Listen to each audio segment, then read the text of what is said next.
നബി സല്ലല്ലാഹു അലൈഹി വസല്ലമ തങ്ങളുടെയും അബൂബക്കർ സിദ്ദീഖ് റളിയല്ലാഹു അൻഹുവിൻ്റെയും ആഴമേറിയ സൗഹൃദത്തിൻ്റെ കഥയാണിത്. ഒരിക്കൽ നബി സല്ലല്ലാഹു അലൈഹി വസല്ലമ തങ്ങളും സിദ്ദീഖ് റളിയല്ലാഹു അൻഹുവും കഠിനമായ വിശപ്പ് സഹിക്കുന്ന സമയം.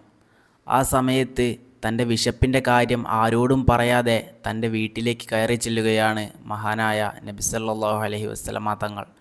തൻ്റെ വീട്ടിൽ ചെന്ന സമയത്ത് അവിടെ ഭക്ഷിക്കാൻ ഒന്നുമില്ല എന്ന് മനസ്സിലാക്കിയ തങ്ങൾ തൻ്റെ വീട്ടിൽ നിന്ന് പുറത്തേക്ക് ഇറങ്ങിയപ്പോൾ കാണുന്ന കാഴ്ച അവിടെ അബൂബക്കർ സിദ്ദീഖ് റളിയല്ലാഹു അൻഹു നിൽക്കുന്നതാണ്.